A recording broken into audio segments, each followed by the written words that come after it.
Salut la compagnie, c'est Jules Melon, et aujourd'hui, dans un Ciné Critique, je vais vous parler d'un film du réalisateur français Quentin Dupieux, tout ceci en préparation de la sortie de son nouveau long métrage, Le Dain, avec Jean Dujardin, prévu pour dans un mois environ.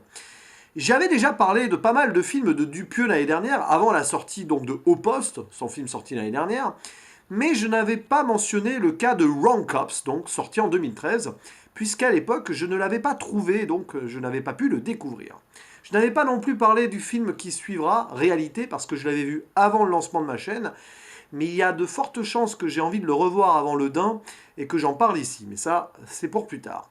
Donc Wrong Cops, que j'ai vu en VOST, de toute façon je crois qu'il n'existe pas de version française de ce film, une coproduction franco-américaine qui suit d'ailleurs le film Wrong, même si ces deux œuvres n'ont rien en commun, si ce n'est le personnage principal de Wrong qui fait un petit caméo. C'est l'histoire, donc on se retrouve en 2014, dans une sorte d'Uchronie à Los Angeles, où la criminalité a pratiquement disparu, du moins elle a fortement chuté, et les policiers n'ont plus grand-chose à faire, et cela se voit. Grosso modo, ils sont chiés, et ils s'inventent des petits trucs, limite même en étant eux-mêmes hors la loi, pour égayer leur profession et leur vie.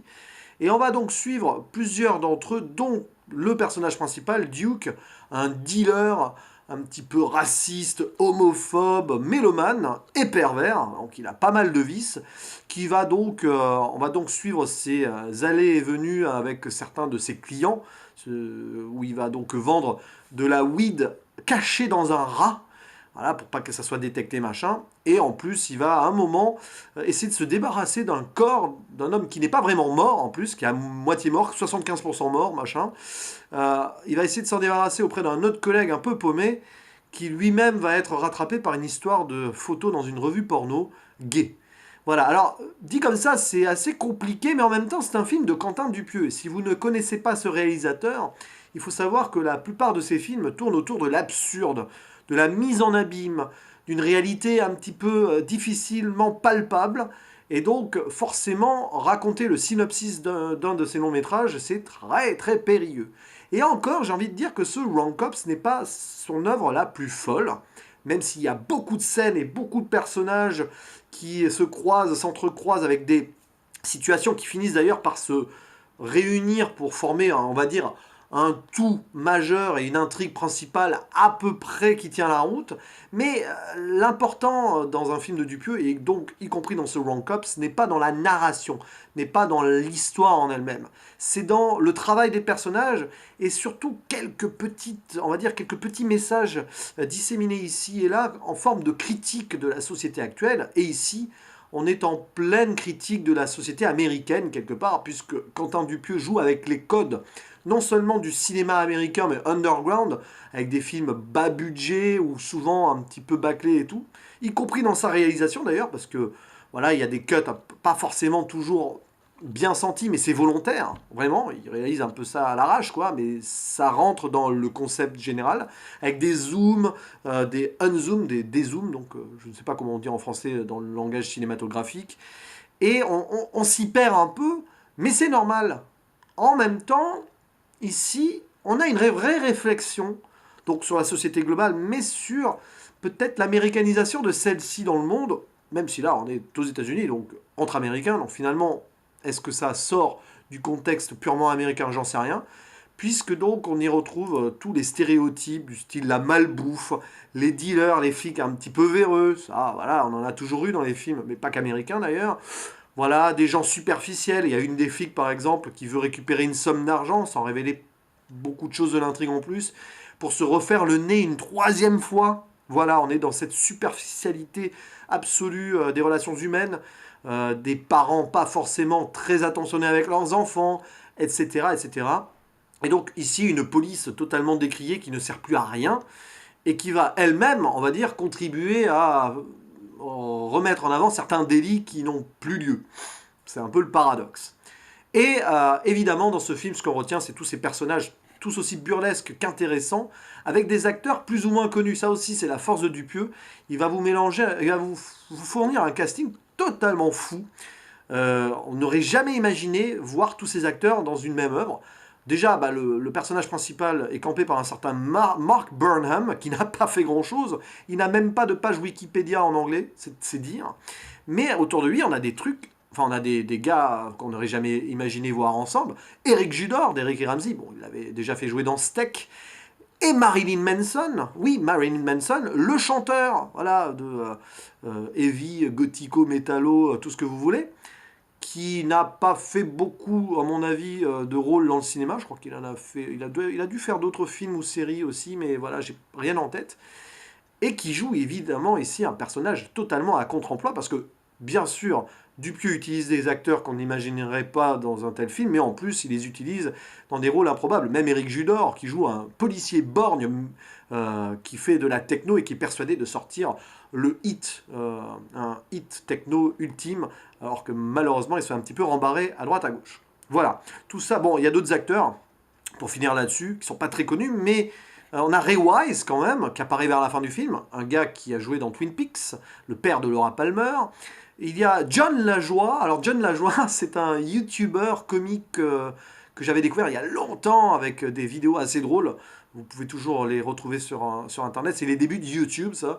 Et le retrouver dans ce film-là, c'est assez improbable. Il y a Eric Roberts, un acteur de série B, série Z américaine très connu, qui ici a un rôle de mise en abîme improbable, parce que il joue un acteur qui donc va se servir auprès du dealer flic principal.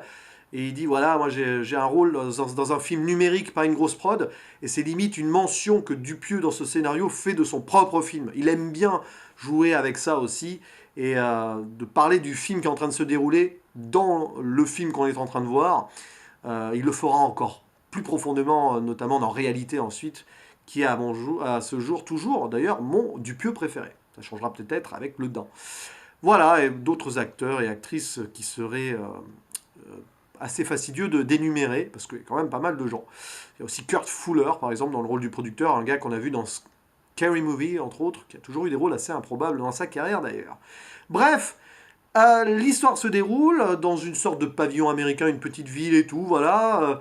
Des personnages improbables autour de la drogue, autour donc d'un chantage à un moment, donc un des flics qui doit se débarrasser d'un corps pour le personnage principal, parce que sinon, chantage, parce qu'il a sa photo dans un magazine porno gay et tout, il doit protéger sa famille de ça, sauf que quand il doit enterrer le cadavre, il découvre de l'argent, donc il s'achète une tranquillité, mais chantage de l'autre côté, machin, combine à droite à gauche, c'est le bazar, mais finalement ça se laisse assez bien suivre pour une histoire qui est complètement absurde.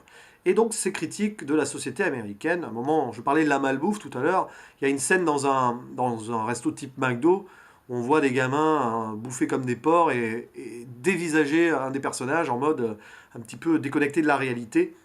Ce n'est qu'un exemple parmi tant d'autres.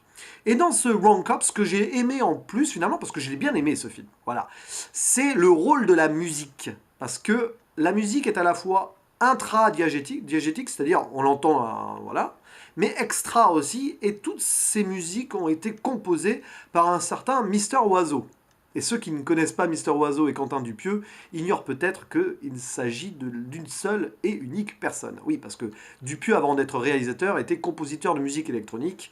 Et là, comme il l'a fait dans d'autres films auparavant, il en compose la BO, mais en plus cette BO joue un rôle dans le film, que ce soit donc pour le rôle de Eric Judor, là, le policier qui compose des tubes techno, mais aussi parce que le personnage principal, donc Duke, est un mélomane et il a un rapport assez bizarre et étrange, un peu taré avec la musique. D'ailleurs, le personnage de Marilyn Manson ne s'en est toujours pas remis, je pense. Voilà. Donc, tout ça s'imbrique plutôt bien. Et il y a des scènes assez mémorables, quoi. Ne serait-ce que cette composition de tubes techno, donc par le personnage Eric Judor, qui manque un truc selon lui et tout. Et puis il y a le pseudo Maccabée dont on doit se débarrasser, qui est pas vraiment mort. Parfois il a l'air mort, mais parfois il revient à la vie. Qui à un moment vient, rajouter un truc par-dessus. Et c'est le déclic, c'est grâce à ça que peut-être ça va se transformer en tube. Voilà, enfin il y a des détails comme ça. Assez particulier jusqu'à ce grand final totalement fou, que je ne vais pas révéler ici, enfin totalement fou, qui va au-delà de l'absurde, avec cette lucidité improbable du personnage principal alors qu'il est complètement stone.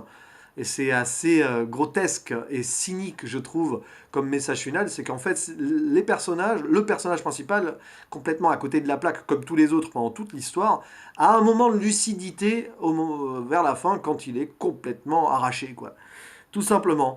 En gros, un message du genre ouais, mais en fait, l'enfer, c'est pas pour celui qui vient de mourir et tout, parce qu'un personnage qui meurt, et comme il se suicide, il va en enfer, parce que voilà, religion aussi, qui est critiquée ici, un grand pan de la société américaine.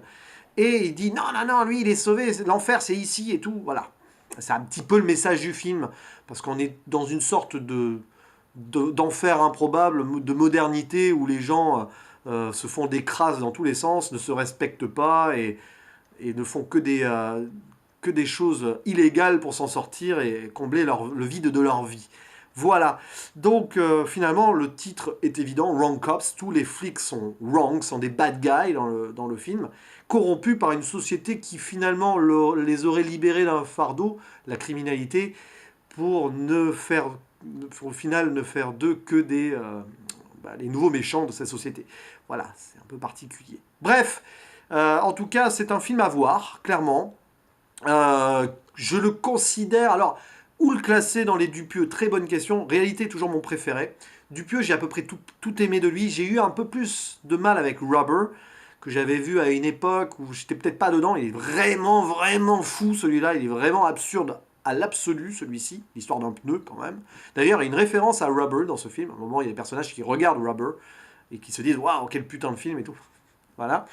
Et à part Rubber, qui est en dessous, j'ai à peu près tout aimé chez Dupieux. Steak un peu en dessous aussi, mais j'avais bien aimé, un peu plus que Rubber. Et alors, je ne sais pas où je pourrais classer ce Wrong Cops. J'avais beaucoup aimé Wrong, j'avais beaucoup aimé Au Poste aussi l'année dernière.